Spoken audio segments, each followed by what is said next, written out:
கன்னியாகுமரி, திருநெல்வேலி, தூத்துக்குடி, ராமநாதபுரம் மாவட்டங்களில் இன்று கனமழைக்கு வாய்ப்பிருப்பதாக சென்னை வானிலை ஆய்வு மையம் எச்சரிக்கை விடுத்திருக்கிறது.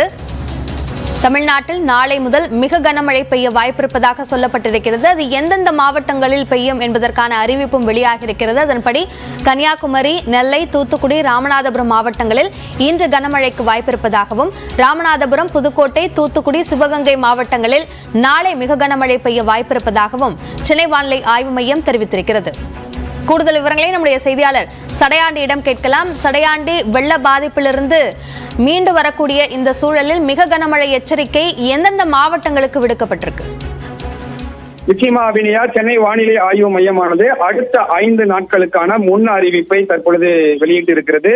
தென்மேற்கு வங்கக்கடல் பகுதியில ஒரு கீழடுக்கு சுழற்சி ஒன்று நிலவுகிறது. இதன் காரணமாக அடுத்த 5 நாட்களுக்கு வட தமிழ்நாடு, தென் தமிழ்நாடு என பரவலாக ஓரிரு இடங்கள்ல லேசானது முதல் மிதமான மழை, கனமழை பெய்யக்கூடும் என்று எச்சரிக்கை விடுத்திருக்கிறது. அந்த வகையில் இன்று கன்னியாகுமரி, திருநெல்வேலி, தூத்துக்குடி, ராமநாதபுரம் ஆகிய 4 மாவட்டங்களுக்கு கனமழை பெய்யக்கூடும் என்று எச்சரிக்கை விடுக்கப்பட்டிருக்கிறது. நாளை